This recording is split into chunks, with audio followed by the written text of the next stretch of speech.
At 3:47 a.m. on Tuesday, October 14, 2025, the silence of the Caribbean Sea was abruptly shattered. More than 20 nautical miles off the Venezuelan coast, an explosion lit up the horizon. The target, a medium-sized vessel identified by U.S. intelligence as a fast transport ship adapted for drug trafficking. An air-to-surface missile, fired from an F-35A Lightning II on a tactical support mission, struck the ship's hull directly. 37 seconds later, all that remained was a column of fire rising above the waves. 6 crew members were killed instantly. The attack was carried out by the United States Armed Forces as part of an operation dubbed Iron Tide within the military deployment Washington has maintained in the southern Caribbean since late September. According to the White House, the action aimed to neutralize a vessel allegedly transporting cocaine and weaponry to the United States, linked to networks of the so-called Cartel de los Soles. The operation began at 2:58 a.m. when an RQ-9 Reaper unmanned aircraft deployed from Curaçao located a suspicious vessel navigating without lights and with an intermittent radar signal 68 nautical miles north of Puerto La Cruz. In just 8 minutes, the Southern Command authorized the use of lethal force following confirmation from the Pentagon and supervision from the Joint Operations Center in Florida. The attack was fast and precise. 2 F-35A Lightning IIs, escorted by a P-8 Poseidon Maritime Patrol aircraft, took off from Muñiz Air Base in San Juan, Puerto Rico at 3:12 a.m. and reached the target area in less than 25 minutes. The pilots executed an attack with infrared-guided AGM-65 Maverick missiles, while a drone confirmed the thermal signature of the target. After the impact, signals indicated a secondary explosion which, according to military sources, suggested the presence of fuel or explosive material on board. At 4:20 a.m., the remains of the boat completely sank. A U.S. destroyer, the USS William P. Lawrence, arrived in the area at 5:03 a.m. to verify the destruction and collect hull fragments, while an MH-60 Seahawk helicopter conducted visual reconnaissance and surface analysis. No U.S. Forces personnel were injured. The mission officially concluded at 6:45 a.m. when the aircraft returned to their base in Puerto Rico. President Donald Trump confirmed the attack via his Truth Social network at 8:15 a.m., posting a 30-second video showing the detonation captured by the surveillance drone. In his message, he declared, "The vessel belonged to a drug trafficking organization. The United States will not tolerate narco-terrorism in our hemisphere." Up to that moment, neither the Department of Defense nor the National Security Council had offered details about the identity of the deceased or the contents of the cargo. However, officials speaking anonymously assured Reuters that the target had been under surveillance for more than 96 hours, using satellites and electronic reconnaissance aircraft. With this action, Washington logged its 4th naval attack in less than 6 weeks in Caribbean waters. Currently, 8 U.S. warships are operating in the region, including 4 Arleigh Burke-class destroyers and 2 logistical support frigates, with an estimated contingent of 3,500 sailors and personnel specialized in maritime interdiction.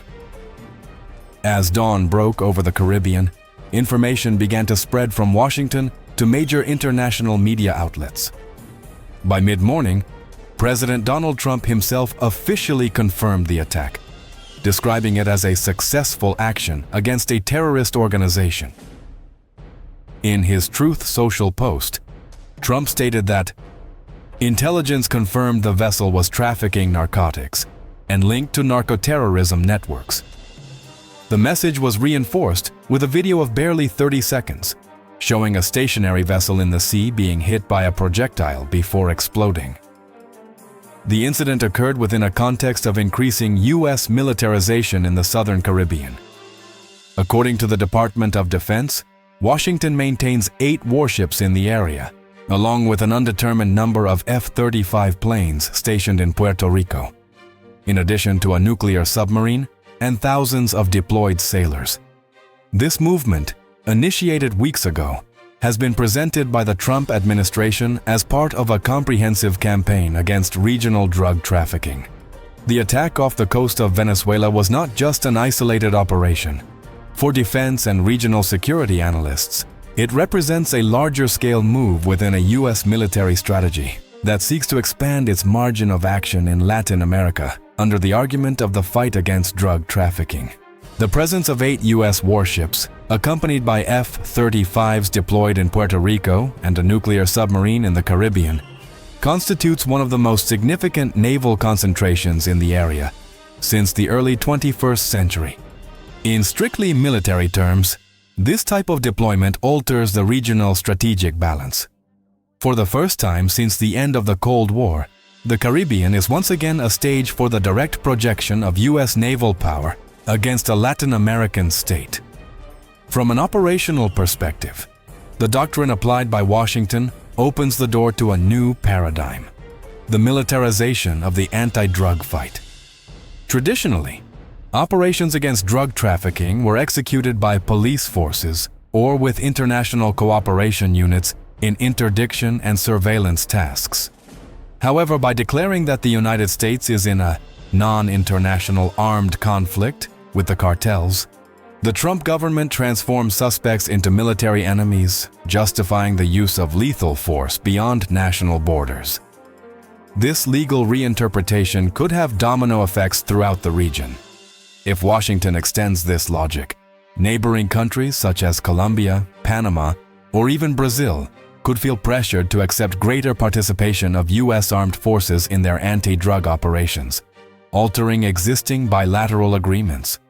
Furthermore, the prolonged presence of destroyers and combat aircraft in the Caribbean introduces an element of political deterrence, especially toward governments perceived as hostile to Washington, including that of Nicolás Maduro. From a tactical perspective, the deployment also fulfills a symbolic function: to demonstrate reach and immediate response capacity.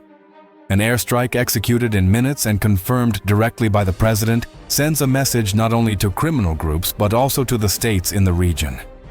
The message is clear: the United States can act unilaterally when it considers its security or hemispheric interests threatened. However, that same gesture of force could rekindle historical tensions. Venezuela, which already accuses Washington of attempting to overthrow its government, could respond with an increase in military cooperation with extra-hemispheric allies, such as Russia or Iran, both of whom have technical presence and advisory roles in Venezuelan territory.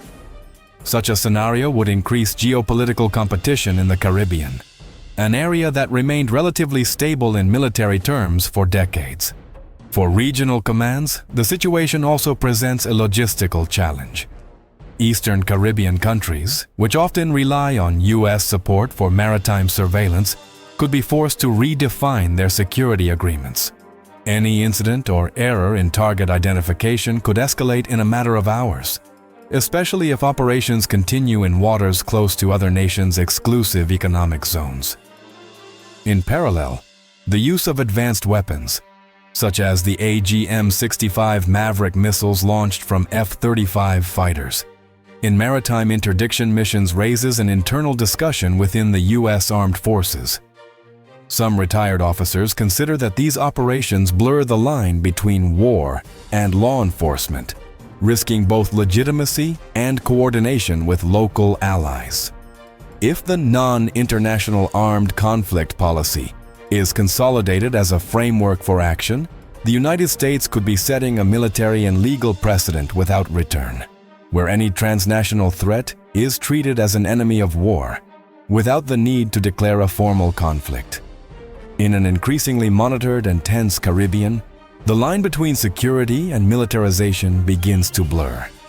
In Washington, the maritime attack was not an isolated event, but part of a broader strategy that seeks to exert direct pressure on the Venezuelan power structures identified by the United States as responsible for drug trafficking and money laundering activities. Since August, the Trump administration doubled the reward for information leading to the capture of Nicolás Maduro, setting it at $50 million. The The Department of Justice accuses him of maintaining links with criminal networks and international drug trafficking operations, an accusation that places him at the center of one of the broadest narco-terrorism cases filed against a sitting head of state. The reinforcement of the military deployment in the Caribbean, with 8 warships, F-35 planes in Puerto Rico, and a nuclear submarine on active patrol, complements the judicial and political offensive. For U.S. strategists, the stated objective is to disrupt maritime drug trafficking routes and dismantle the financial structures that support criminal organizations linked to Venezuelan political power. The message is unequivocal. The United States considers drug trafficking a hemispheric security threat and is willing to act accordingly, even through the use of force. The Pentagon has informed Congress that the country is in a non-international armed conflict against drug cartels. This formulation, although debated in the legal sphere, provides a basis to justify offensive military operations outside U.S. territory. In practice, it consolidates an operational and legal encirclement of the networks accused of sustaining drug trafficking in the region. The result is a scenario where military and judicial pressure converge. Internationally, Washington's diplomatic moves seek to isolate figures involved in drug trafficking and strengthen cooperation with neighboring countries to block maritime and financial routes. Domestically, formal accusations and multi-million-dollar rewards transform Maduro into a priority target for U.S. justice, increasingly positioning him outside the margins of international legitimacy.